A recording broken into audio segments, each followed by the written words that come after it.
Hello वाला विद्यार्थी मित्रों, आज આપણે વિકલન એટલે કે કલનશાસ્ત્ર વિશે થોડો આગળ અભ્યાસ કરીશું। તો અહીંયા કેટલાક મેં સૂત્રો લખ્યા છે। આ સૂત્રો છે જે તમારે યાદ રાખવાના છે। અહીંયા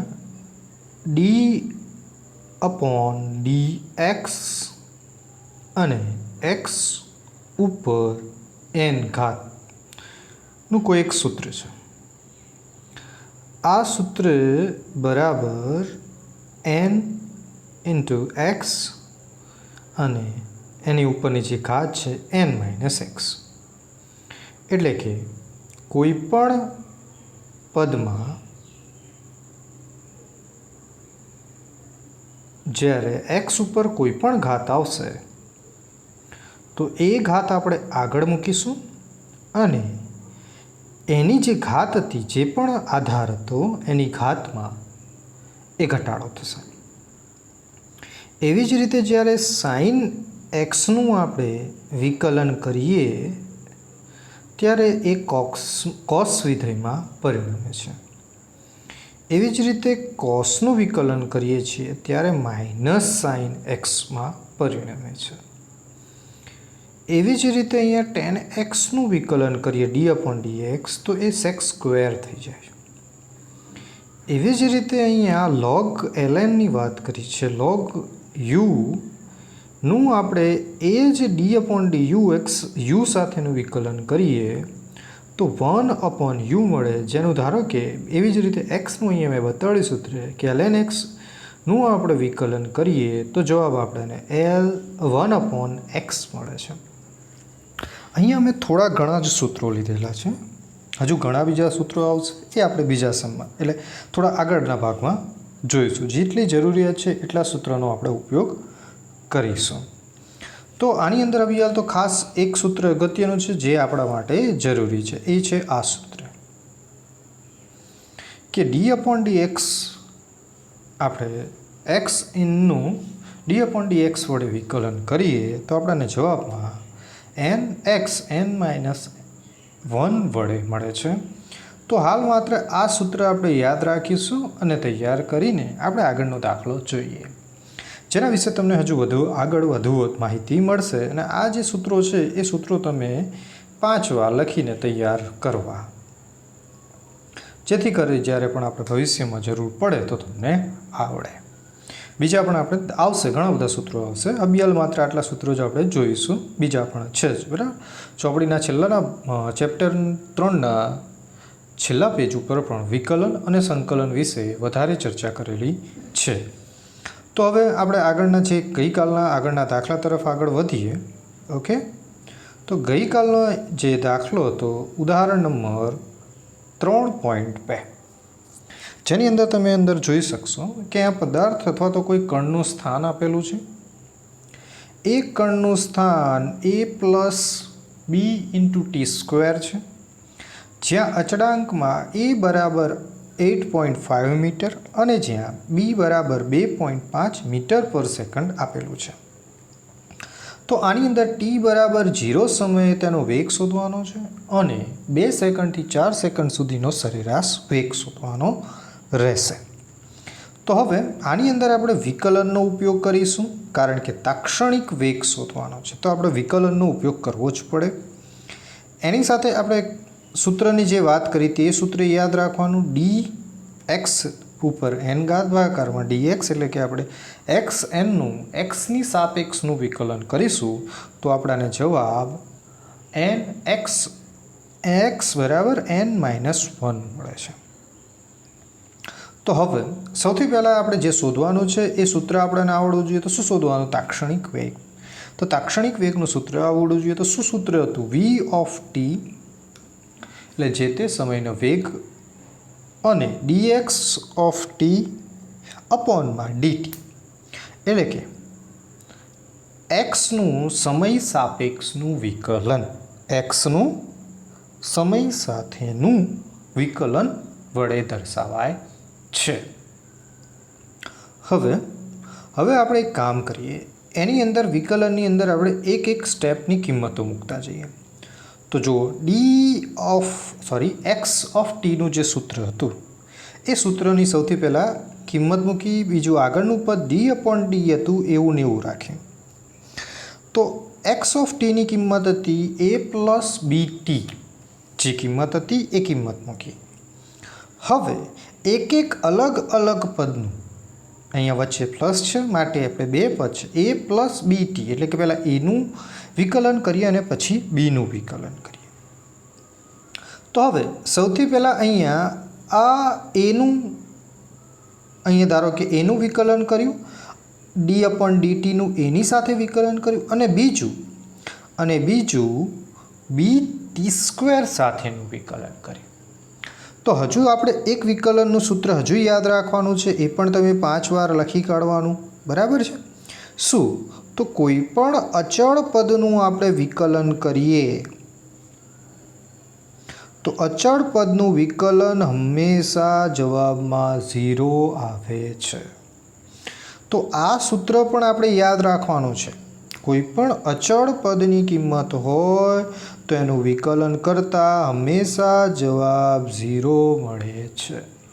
તો આ પણ એક સૂત્ર છે, એ પણ યાદ રાખવાનું 5 વાર લખી. તો અહીંયા પણ એ પદ એ સંખ્યા છે અથવા તો અચળાંક છે જેનું આપણે વિકલન કરીશું તો એ વિકલન કરતાં આપણને જવાબ 0 મળે છે.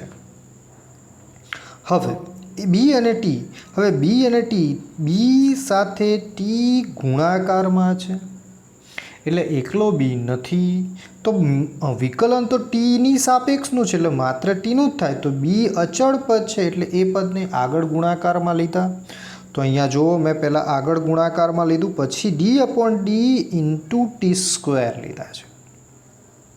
ઓકે, તો જો અહીંયા ટી સ્ક્વેરનો જે સૂત્ર આવ્યું, ઓકે, અહીંયા આપણે જે આ સૂત્રની અંદર આપણું જે સમીકરણ હતું એ સમીકરણ મૂકીએ. તો જુઓ, અહીંયા એક્સ છે તો અહીંયા ટીની સાપેક્ષ ટી છે, અહીંયા એક્સની અપોનમાં એક્સ છે અને રેઝ ટુ એન બરાબર અહીંયા કેટલા છે? 2 છે, બરાબર કે નહીં? જો આપણે એવી જ રીતે અહીંયા જે રીતે મૂક્યું હતું તો D upon DT square upon DT, આ પદ સાથે સરખાઈ દઈએ.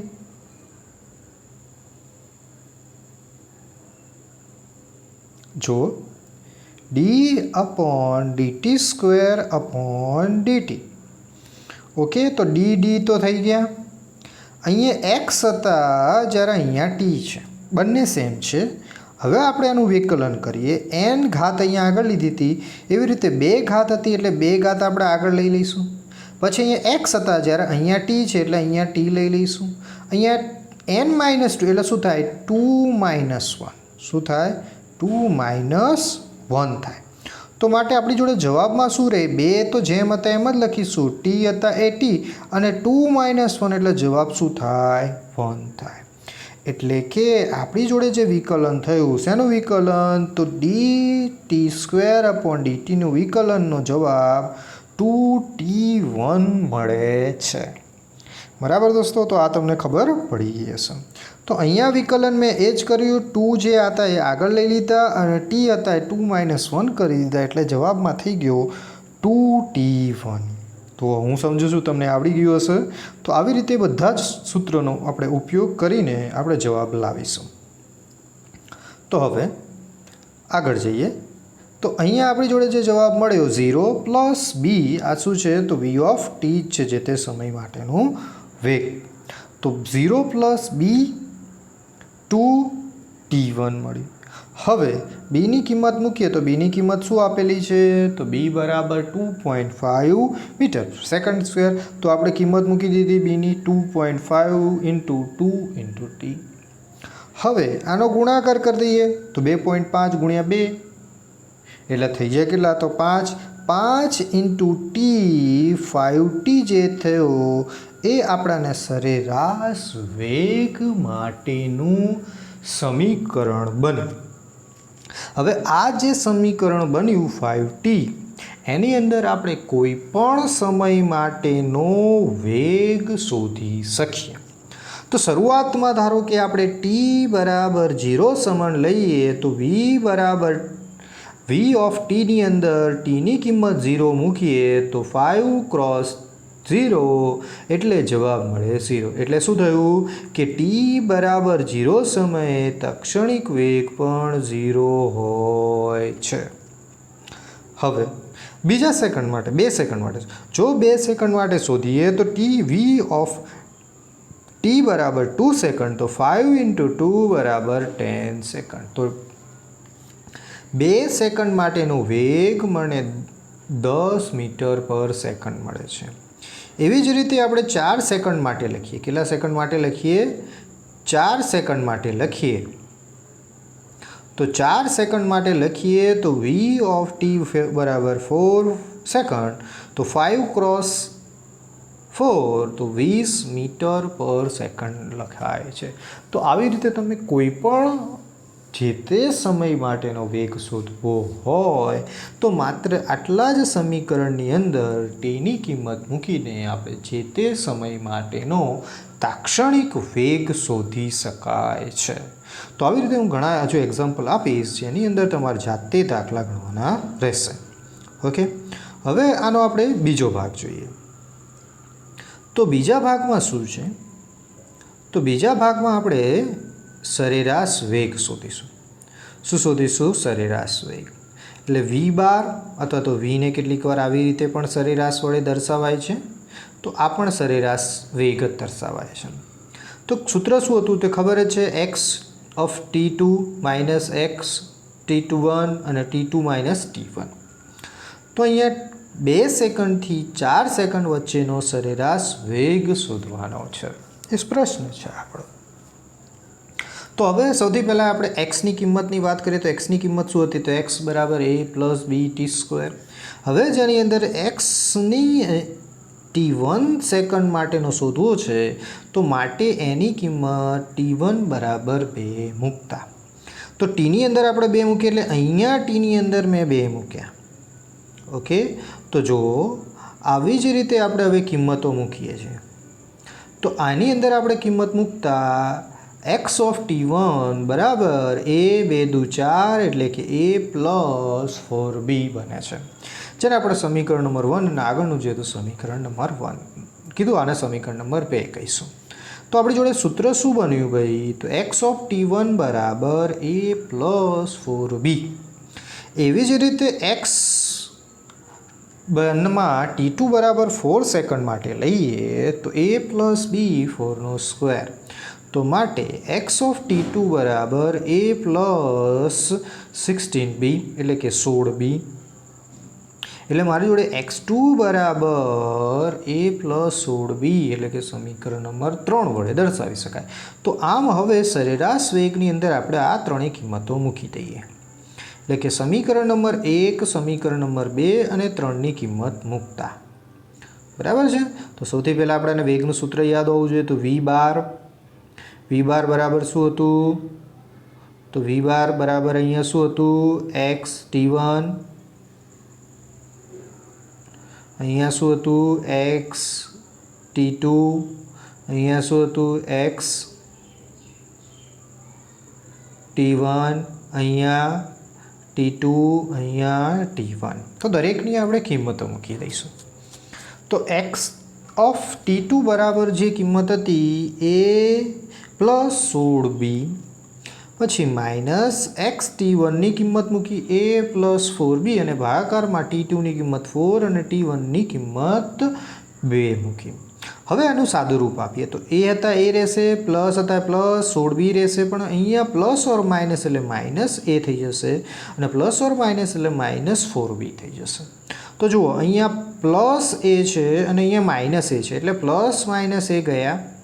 16b પ્લસ છે અને માઇનસ 4b છે એટલે 16માંથી 4 જાય એટલે 12b વધશે અને 4માંથી 2 જશે એટલે 2 વધશે એટલે ભાગાકારમાં 2 વધે.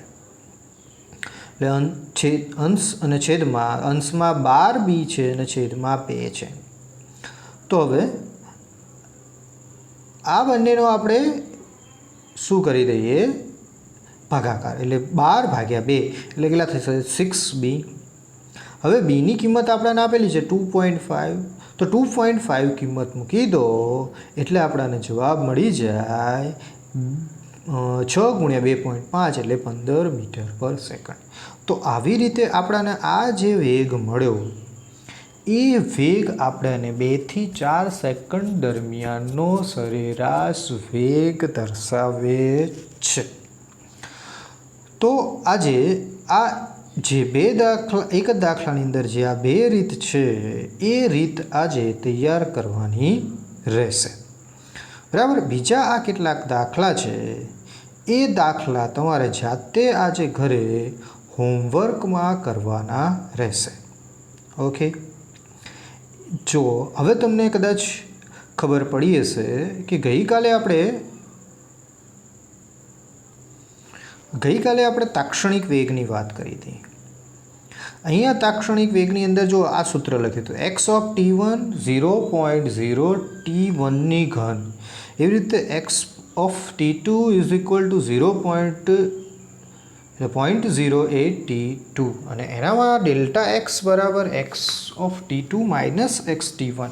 એટલે કે આપણે આ પદનું આપણે વિકલન કરીએ અને આપણે જે જવાબ લાવો તો એ જવાબની આપણી જોડે ગણતરી આ સૂત્રની આની અંદરથી મેળવી શકીએ છીએ. તમે જાતે પણ હવે એ દાખલાની અંદર તમે કિંમત મૂકી 2 સેકન્ડ માટે શોધશો તો 2 સેકન્ડ માટે તમને આટલો જવાબ મળી જશે. ઓકે કે નહીં? બરાબર કે નહીં? તમે ત્યાં ગમે તે સેકન્ડ માટે શોધશો તો જે સેકન્ડનો તફાવત હતો એ સેકન્ડ માટેનો તમને જવાબ મળી શકે છે. બરાબર કે નહીં? કેવી રીતે હતું? તો ટી ઘન હતું ને આપણી જોડે જવાબ 0.08 ટી ઘન બરાબર x1. બરાબર કે નહીં?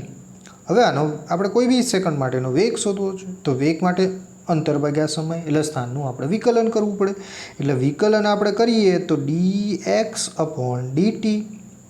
એટલે આ તો અચળ પદ છે તો 0.008 તો એના એ જ રહેશે, પણ ટી ઘન છે એટલે એનું શું થઈ જાય 2 × t². બરાબર.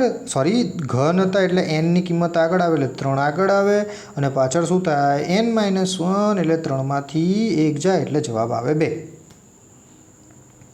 બરાબર ને? તો આપણી જોડે જવાબમાં શું થયું તો અહીંયા 0.8 બરાબર એટલે સોરી 0.08 ગુણ્યા 3 × t². હવે આ જે મને વેગ મળ્યો એટલે કે આ વેગનું જે સૂત્ર મળ્યું આ વેગના સૂત્રમાં તમે કોઈ પણ કિંમત મૂકી દોશો તો એ સૂત્રની અંદર તમારો જે તે જવાબ હતો એ જવાબ તમને મળી જશે. બરાબર કે નહીં? તો જે સૂત્ર આપણે મેળવ્યું એ આ દાખલાના ઉપરથી જ મેળવ્યું. એટલે કે આની અંદર જેટલી પણ કોષ્ટકમાં કિંમત આપેલી છે એ દરેક કિંમત તમે મેળવી શકો છો માત્ર એ એક જ સૂત્રના આધારે. કયું સૂત્ર હતું તો શું કર્યું હતું તો એક્સની કિંમત શું આપી છે તો 0.08 ટી ઘન. એનું આપણે વિકલન કરીએ એટલે વેગ શોધીએ એટલે શું થાય dx અપોન dt. એટલે એક્સનું વિકલન કર્યું એટલે 0.08 અને ટી ઘનનું વિકલન કરો છો એટલે કે 3 ગુણ્યા × t² થાય. બરાબર કે નહીં? હવે આની અંદર તમે કોઈ પણ કિંમત મૂકીએ અને કોઈ પણ સમય માટે જવાબ લાવશો તો તમને જવાબ આટલો જ મળશે.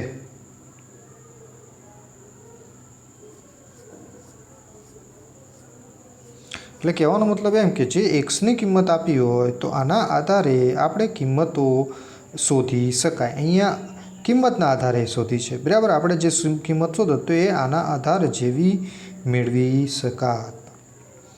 એટલે એ જે મૂલ્ય છે એ આવી રીતે અહીંયા દર્શાવેલું હતું. બરાબર છે? એ અહીંયા દર્શાવેલું હતું. એના આધારે આપણે સમયનો સરેરાશ વેગ પણ દર્શાવી શકાય છે. ઓકે, તો આજે આટલું રાખીશું. બીજું કાલે.